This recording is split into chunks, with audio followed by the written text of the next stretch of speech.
pueden dar durante una sesión de hemodiálisis. Obviamente muchas de estas cosas ustedes ya las han visto, simplemente vamos a explicar un poquito por qué ocurren y qué podemos hacer para tratar de minimizar estas complicaciones. Fíjense, cuando vemos el porcentaje de frecuencia de las complicaciones durante diálisis, vemos que en primer lugar está la hipotensión, la disminución de la presión arterial y obviamente dependiendo de la serie que uno lea, puede variar de entre un 25 a 55% de las sesiones en las que los pacientes van a tener caídas de la presión arterial.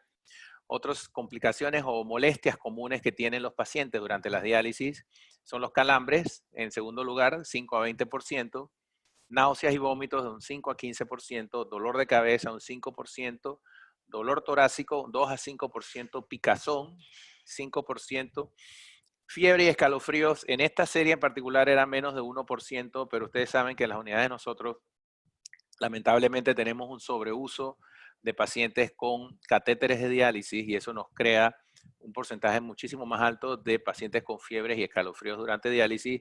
Y algo que puede ocurrir, probablemente no tan frecuentemente como la hipotensión, es lo contrario, que el paciente empieza su diálisis normotenso y que hace hipertensión, sobre todo al final de la diálisis. Así que vamos a revisar un poquito todo esto para ver qué podemos aprender un poquito hoy. Entonces, cuando nosotros encontramos un paciente con la presión baja, obviamente el diagnóstico diferencial desde el punto de vista médico es amplio. Estamos hablando de pacientes que la mayoría son diabéticos, son hipertensos, tienen enfermedad coronaria, así que una de las cosas que nos debe hacer pensar es que el paciente pueda tener un infarto agudo de miocardio, sobre todo si esta disminución en la presión arterial se asocia a síntomas como dolor torácico, disnea, cambios obviamente electrocardiográficos. El embolismo pulmonar usualmente lo vemos o lo sospechamos en los pacientes que han ido recientemente, ya sea ese día o el día anterior, al salón de hemodinámica donde se les han tratado de destapar o le han logrado destapar exitosamente algún acceso vascular.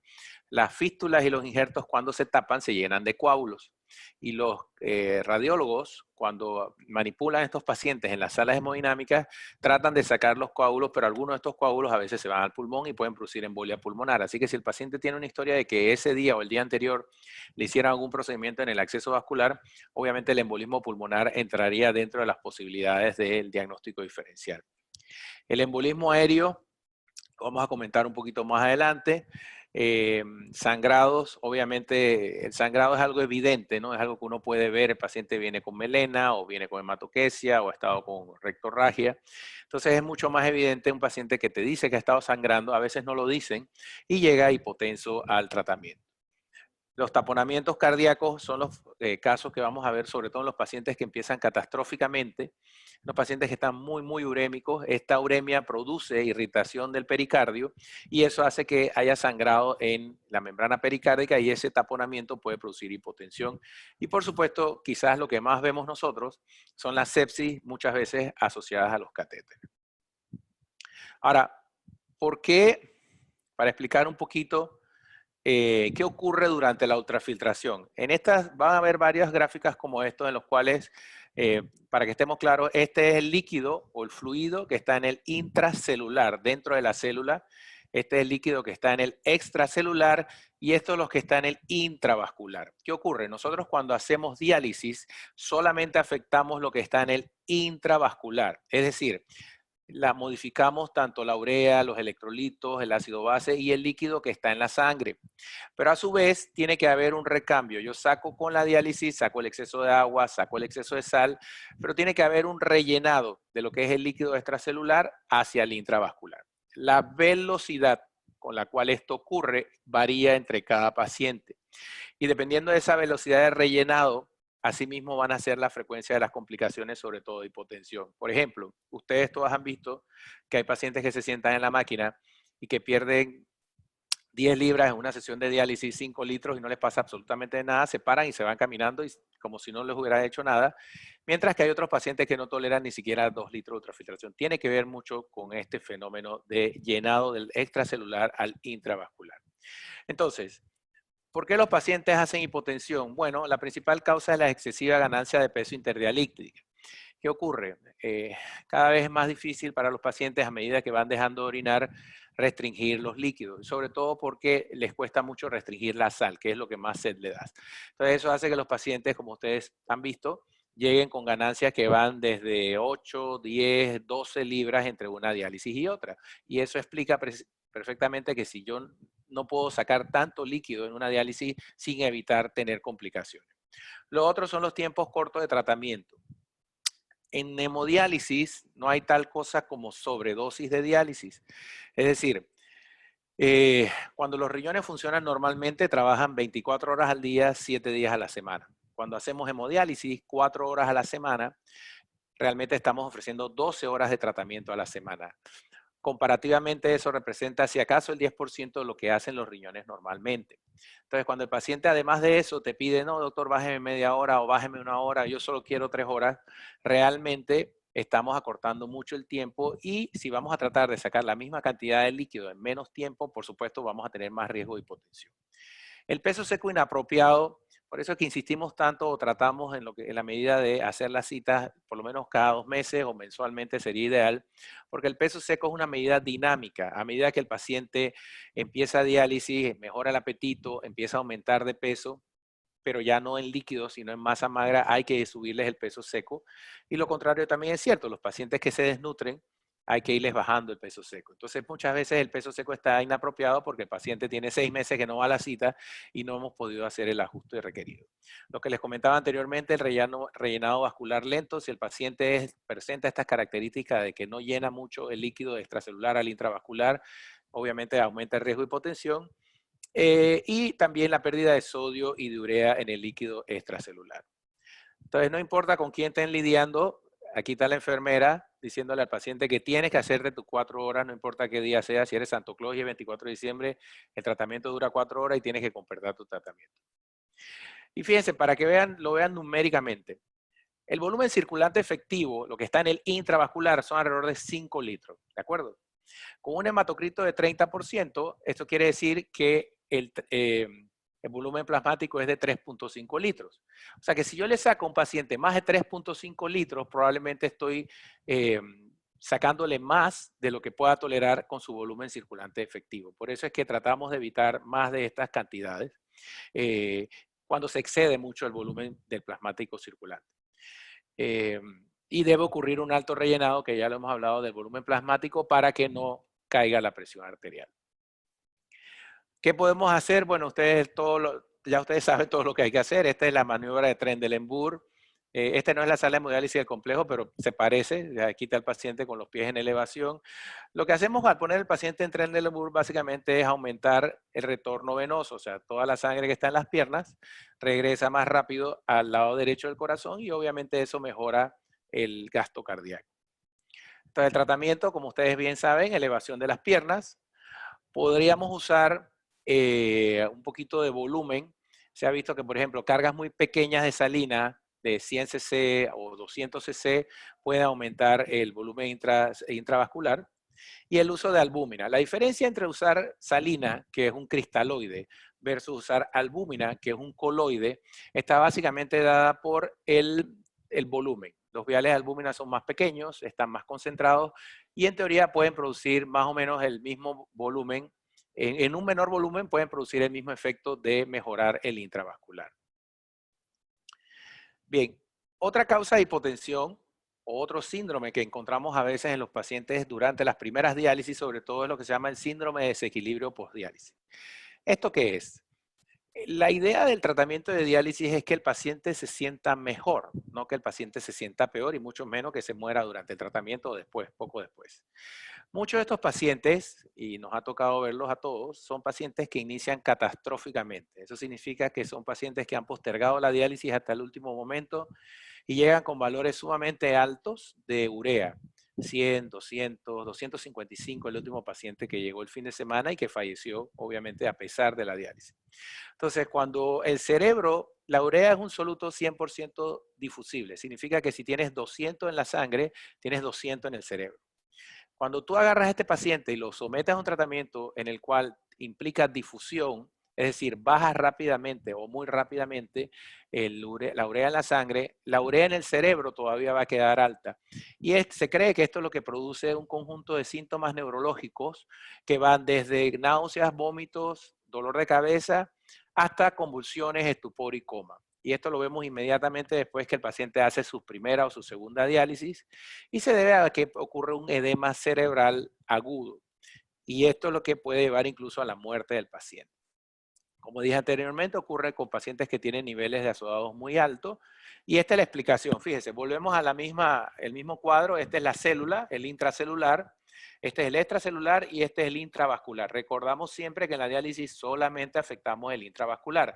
Todo lo demás en el cuerpo se mueve a través de gradientes de difusión o de ósmosis. Entonces yo agarro a este paciente, le meto una diálisis de 4 horas, en la primera con un filtro grande, y le bajo la urea que estaba en 200 en la sangre, se la bajo a 100 o a 50. Pero ¿qué ocurre? Esta urea tiene que volver a equilibrarse. Entonces ahora esta urea acá que estaba en 200 va a quedar mucho más urea dentro de las células, incluyendo las células del cerebro, en comparación con el extracelular. ¿Qué quiere decir esto? Que esto va a quedar con aumento de la osmolaridad y eso va a hacer que el agua se mueva del extracelular al intracelular y esto me va a producir edema cerebral masivo que, como dije, puede producir la muerte del paciente. ¿Cuál es el tratamiento? Bueno, el tratamiento es que si una persona ha estado tolerando estos niveles muy altos de tóxicos durante 6 meses, un año, yo no tengo por qué llegar en la primera diálisis a ponerlo como si fuera nuevo. Eso no es necesario. De hecho, es contraproducente. Entonces, todas las medidas de tratamiento están dadas para que las primeras diálisis sean lo más ineficientes posible. ¿Qué significa eso?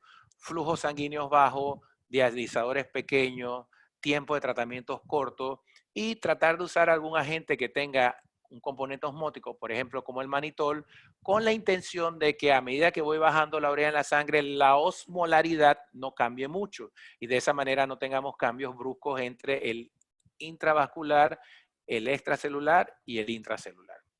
Obviamente siempre tenemos que considerar otros diagnósticos diferenciales, pero esto casi siempre es fácil de diagnosticar cuando se ha visto una diálisis muy agresiva al principio. Hay algunas cosas que producen pérdida de la vasoconstricción normal en los pacientes y que producen hipotensión. Por ejemplo, obviamente los agentes antihipertensivos. Y hay algunos pacientes que tenemos bien identificados que antes de la diálisis, cuando se toman la medicina de la presión, les va muy mal con el tema de la hipotensión durante la diálisis. La ingesta de alimentos, ya no, una de las razones por las cuales no se permite que los pacientes o se trata de evitar que los pacientes coman durante las sesiones de diálisis es porque cuando uno come, eso produce vasodilatación en el lecho esplácnico, obviamente porque necesitas más sangre para el tracto gastrointestinal. Y esa vasodilatación es la que te produce vasoconstricción periférica y caída de la presión arterial. En los pacientes diabéticos muchas veces tienen alteraciones de neuropatía autonómica.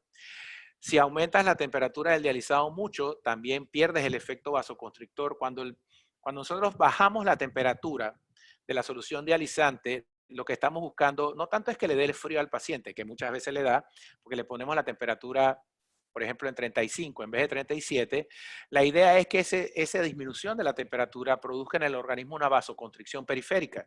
Y esa vasoconstricción periférica lo que va a permitir es que la presión se mantenga mejor durante la diálisis.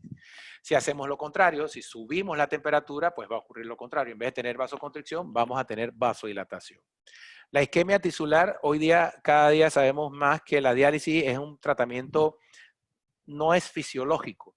Y al no ser fisiológico, cuando estamos sacando la sangre del cuerpo, hay áreas del cuerpo donde podemos tener isquemia. El corazón, el cerebro, es un tema de mucha actualidad. Y esto ya no se usa, que era la diálisis con acetato. Yo creo que ninguna de las enfermeras que está ahora mismo en el servicio les tocó dializar pacientes. El acetato no era un precursor del bicarbonato, es decir, tenía que transformarse a bicarbonato posteriormente en el cuerpo de la persona. El problema de la diálisis con acetato es que producía mucha hipotensión, era demasiada inestabilidad. Los pacientes se persignaban cuando empezaba la diálisis porque no sabían cómo iban a terminar el tratamiento, pero bueno, ya esto es época del pasado. Entonces, ¿cómo hacemos para evitar esta vasoconstricción? Porque no queremos que se le baje la presión al paciente. Bueno, si sabemos que el paciente le va mal tomando los antihipertensivos antes de la diálisis, preferimos dárselo después de la diálisis. ¿Hola? ¿Aló? No dar alimentos durante la diálisis. A veces a algunos pacientes, a pesar de todo, se les baja la presión. Hay algunos alfagonistas como el midrodine, no hay en Panamá, pero se puede conseguir. Y obviamente lo que hacemos más frecuentemente que es bajarle la temperatura al dializado. En cuanto a los factores cardíacos que también pueden producir hipotensión, estos pacientes, los pacientes que nosotros vemos en diálisis no solamente tienen enfermedad de los riñones, son pacientes que tienen múltiples enfermedades. Son diabéticos, hipertensos, tienen enfermedad coronaria, enfermedad vascular periférica, algunos están ciegos, otros tienen lupus. Es decir, son pacientes que tienen años de estar enfermos y cuando llegan a diálisis finalmente no llegan con corazones sanos. Así que vamos a encontrar muchas veces pacientes que ya tienen corazones muy enfermos, incluso algunos están tan enfermos que ni siquiera podemos hacerle diálisis. ¿Por qué? Porque tienen incapacidad de aumentar el gasto cardíaco, porque tienen disfunción diastólica del corazón o porque tienen falla para aumentar la frecuencia cardíaca, a veces por los medicamentos que nosotros les damos, ¿no? Y como siempre, tenemos que descartar que el paciente no nos está haciendo un infarto en la sala. Bien, con relación a los calambres, hay causas bien claras y evidentes que podemos identificar. Obviamente cuando usted sale a correr una maratón y sale a correr a las 12 del día y se deshidrata, usted regresa y tiene calambre. Esa es la causa, es deshidratación. Es lo mismo que ocurre cuando le sacas mucho líquido al paciente. Vas a tener contracción del volumen extracelular y eso produce, ese grado de deshidratación produce calambre. Lo mismo que la hipotensión y a veces cuando usamos el dializado muy bajo en sodio. No sé si todavía ustedes lo utilizan, pero una de las cosas, obviamente le paras la ultrafiltración al paciente, le puedes poner una carguita de salina, pero si es un paciente que de por sí ya está sobrecargado y no quieres usar mucho volumen, la glucosa hipertónica se puede usar con bastante seguridad y alivia mucho los calambres porque produce dilatación en los vasos de los músculos. Claro, tienes el potencial efecto adverso que si el paciente es diabético, pues le vas a subir un poquito el azúcar, pero es una medida muy útil para los calambres musculares durante las diálisis. La prevención de los calambres musculares, obviamente evitar la hipotensión, perfil de sodio, seco, peso seco asociado, sulfato de quinina, no se usa mucho tampoco, y los ejercicios de estiramiento. Ustedes van a ver que algunos de los tratamientos tienen como signos de interrogación. Las náuseas y los vómitos son síntomas que si bien pueden estar asociados a hipotensión, también pueden estar asociados a síndrome de desequilibrio, muchas veces no están asociados a nada. Es decir, es simplemente un síntoma que el paciente tiene asociado a la diálisis, a pesar de que la presión esté bien y a pesar de que no tenga síndrome de desequilibrio. Por supuesto, si la causa es hipotensión, pues el tratamiento es mejorar la presión. Si la causa es síndrome de desequilibrio, el tratamiento es suspender la diálisis por un par de días. Pero si no tiene ninguna de esas dos, el tratamiento es meramente sintomático, tratamiento de las náuseas con algún antiemético. Hay muchos síntomas de los pacientes de enfermedad renal crónica que todavía no sabemos bien las causas y por ende no podemos tener tratamientos específicos porque no hay una fisiopatología muy clara. Por ejemplo, el dolor de cabeza. El dolor de cabeza que se ve hasta en un 5% de los pacientes en cada sesión de diálisis. Se ha visto que si no es, digo, hay muchas cosas que producen dolor de cabeza, desde algunos antihipertensivos que son vasodilatadores, la amlodipina, el minoxidil, obviamente las presiones muy altas, las presiones muy bajas, también puede ser un síntoma de síndrome de desequilibrio. Y bueno, si el paciente toma café, es importante preguntarle si no lo ha tomado ese día, porque eso cuando va a la diálisis le puede ser un gatillo para que le dé el dolor de cabeza por abstinencia a la cafeína. Así que obviamente decirle mejor que se tome su cafecito antes de ir a la diálisis y evaluar diferentes causas del dolor de cabeza. Claro, si el paciente vive solo y se cayó en la casa y ahora viene con dolor de cabeza, pues obviamente ahí nos toca a los médicos evaluar si el paciente lo que no tiene es un hematoma subdural, ¿no?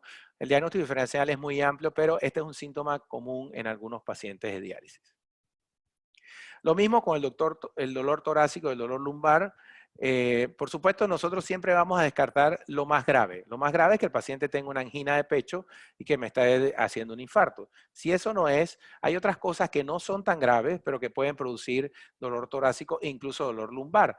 Se ha visto, por ejemplo, quizás ya no tan frecuente como antes, porque los filtros que se usan ahora son más biocompatibles, que los filtros que se usaban antes producían activación del complemento y estas activaciones del complemento producían liberación de algunas citoquinas que producían dolor torácico y dolor lumbar. Entonces se consideraba una reacción al dializador. Cada vez lo vemos menos, pero es algo a considerar también. Y en las reacciones del dializador, como decía anteriormente, casi siempre, cada vez se ven menos, por suerte, porque también tanto las líneas como los dializadores ya no se esterilizan a gas, se esterilizan con luz ultravioleta. Entonces, parte de estas, de estas complicaciones podían ser tipo anafiláctica. Quiere decir, esas eran las que ocurren en los primeros 5 minutos. En una reacción moderada severa, y usualmente la persona empieza diálisis y se siente muy mal. Tiene una sensación de que tiene fiebre, tiene picazón, tiene tos, tiene calambre, tiene dolor de cabeza. Entonces, obviamente tiene muchos síntomas que sugieren que hay algo sistémico ocurriendo y está fuertemente relacionado al inicio de la diálisis, los primeros 5 minutos de la diálisis. Aquí el tratamiento es detener la diálisis y esa sangre no se le retorna al paciente, porque estamos pensando que es una reacción alérgica al contacto de esa sangre con la superficie del dializador. Y por ende, no queremos regresar esa sangre que tiene esto, que está activada, por decirlo así, del complemento. También hay menos específicas, como decía anteriormente, que son más comunes y menos severas, pueden producir dolor en el pecho y de espalda, y aquí se puede continuar la diálisis a diferencia de la anterior. La hemólisis ya no la vemos tanto. No sé si ustedes recordarán, cuando empezó el gobierno del Toro, creo que fue, sí, 1994, hubo un problema en la sala de hemodiálisis del complejo. No sé si algunos recordarán. Bueno, en ese momento, la sala de hemodiálisis del complejo no tenía la planta de tratamiento de agua. O sea, la diálisis se hacía con agua de la pluma. Pero el agua de la pluma, obviamente se le pone cloro para tratar para que sea agua potable. El agua para consumo humano que tomamos no es la misma agua que se puede utilizar para hacer diálisis, porque esta agua va a estar en contacto con la sangre. Entonces, esta agua producía hipotonicidad y esta hipotonicidad producía hemólisis en la sangre de los pacientes. Y nosotros tuvimos un evento ahí donde hubo, creo que fueron 21 muertes de pacientes en la sala de hemodiálisis. Eso fue alrededor de 1994, si la memoria no me falla. Y eso por lo menos sirvió para que se pusiera una planta de tratamiento de agua, que es lo que tenemos hoy en día, ¿no? Así que las causas de hemólisis en la diálisis son porque el dializado, la solución dializante ha sido alterada, ya sea por sobrecalentamiento, por hipotonicidad o por contaminación con aguas pesadas. Eso ya no lo debemos ver con la planta de tratamiento de agua, pero es algo que se daba antes y que usualmente uno lo sospecha cuando la sangre se ve de un color rojo vino. Y obviamente el paciente tiene dolor torácico, hipotensión, se siente muy mal durante la diálisis y esta es una sangre que tampoco le vamos a regresar al paciente porque si ha habido hemólisis, esta sangre va a tener una gran cantidad de lisis de glóbulos rojos y por ende mucho potasio libre. Así que esta sangre no se le regresa al paciente, el paciente se hospitaliza, se ocluyen las líneas y obviamente hay que estar preparado para tratar una potencial hipercalemia que puede ser fatal en estos pacientes. El embolismo aéreo es probablemente la complicación más severa que se puede dar durante la diálisis asociada al tratamiento per se. Cada vez se debe ver menos porque, como ustedes han visto, las máquinas tienen más alarmas de seguridad, tienen trampas de aire, es decir, los sistemas deben estar sellados herméticamente, pero siempre existe la posibilidad de que se vaya un poquito de aire a pesar de haber cebado la línea. Los síntomas van a depender de la posición que tenga el paciente. Si el paciente está acostado, probablemente el aire se va a ir hacia el cerebro y el paciente va a tener convulsiones y deterioro del estado de alerta. Si el paciente está sentado, lo más frecuente es que tenga disnea, dolor torácico y tos. Y lo que nos puede ayudar a tener una sospecha de que esto sea un embolismo aéreo es que en la sangre del sistema extracorpóreo se puede ver algo de burbujas, ¿no? Por supuesto que hay que incluir la línea intravenosa, hay que poner el oxígeno al 100% a estos pacientes y si se puede ponerlo de cúbito lateral izquierdo con la cabeza y el pecho abajo. Esto se ha visto que ayuda mucho a los pacientes y muy probablemente este paciente hay que hospitalizarlo. Tengo rato de no ver un embolismo aéreo, pero sí hemos tenido algunos casos ahí en la sala de hemodiálisis. Ok, fiebre y escalofrío. Por supuesto que el diagnóstico es muy sencillo cuando tú tienes un paciente que tiene un catéter y el catéter tú ves que está infectado y el catéter el paciente viene con el apósito sucio de la casa, bueno, el paciente lo conectas, hace fiebre, escalofrío y muy probablemente hace una bacteremia asociada a una sepsis por catéter. Entonces, usualmente esto va de la mano con mal estado general, signos inflamatorios en el acceso vascular, a veces no es el catéter, a veces es el injerto que se ve rojo. Por supuesto, el tratamiento aquí es la sepsis, pero también nos podemos encontrar lo que se llaman reacciones pirógenas. Recuerden que a pesar de que tenemos la planta de tratamiento de agua, el agua tiene algún contenido de pirógenos, de bacterias, no lo suficiente como para producir infecciones, pero sí lo suficiente para producir a veces escalofríos.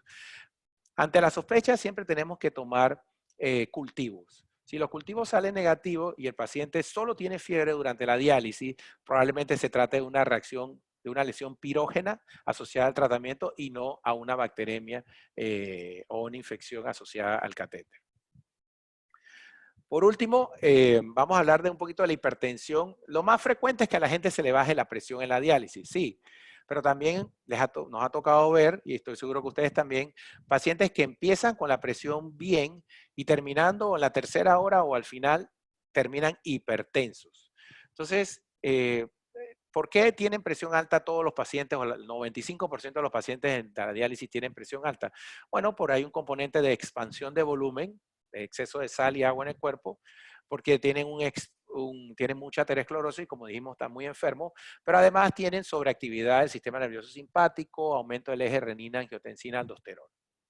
Entonces, esta hipertensión que paradójicamente se desarrolla al final de la diálisis pareciera ser que está relacionada con un desbalance entre el sistema del óxido nítrico y la endotelina 1.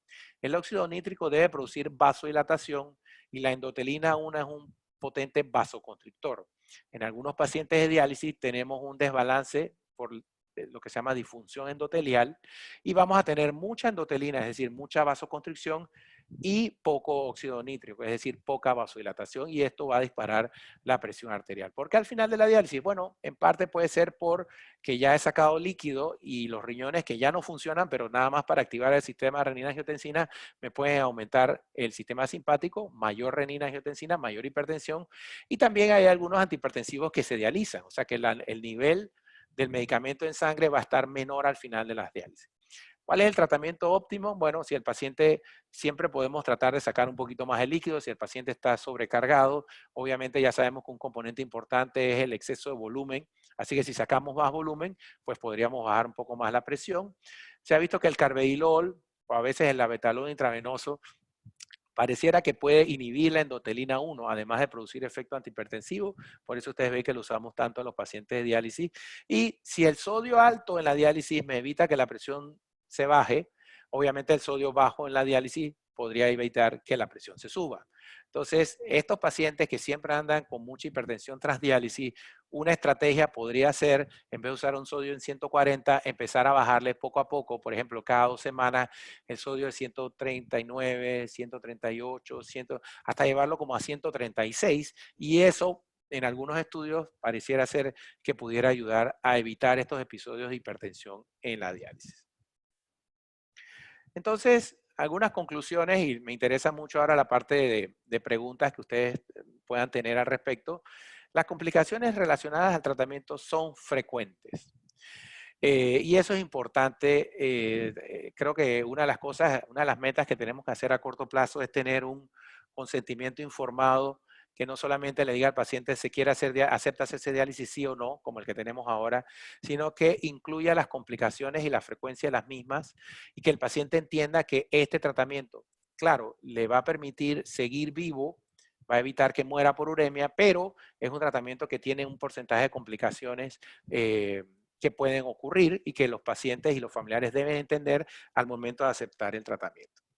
Lo más importante para nosotros cuando vamos a evaluar los pacientes es tratar de determinar la causa. Si podemos tener un buen diagnóstico, podemos tener un mejor tratamiento. Y obviamente la idea de la diálisis es que sea lo más confortable para el paciente. Yo creo que eso ha mejorado muchísimo. Yo tengo 20 años de ser nefrólogo y antes de eso fui residente de nefrología por 3 años y de medicina interna por 3 años más. Es decir, de los últimos 25 años yo he estado bien de cerca en la sala de hemodiálisis y les puedo decir que antes, cuando no se dializaba con bicarbonato, cuando las máquinas no tenían control de ultrafiltración, cuando los filtros no eran biocompatibles, las reacciones en la sala de hemodiálisis, eso era una locura. O sea, ahí había un paro todos los días, había pacientes que se sentaban y perdían 10 libras en una sesión de diálisis, los calambres, de verdad que el tratamiento era una tragedia, era muy eh, impredecible cómo el paciente iba a salir de la diálisis. Eso ha mejorado muchísimo. Usted ha visto el volumen de pacientes que nosotros manejamos. Por supuesto que hay pacientes que no les va bien, pero a la mayoría de los pacientes están realmente durmiendo o descansando o haciendo cualquier cosa durante la diálisis. Así que esa debe ser la meta, tratar de disminuir las complicaciones y creo que esta es la última diapositiva. Perfecto. Así que vamos a ir a una parte de preguntas y respuestas.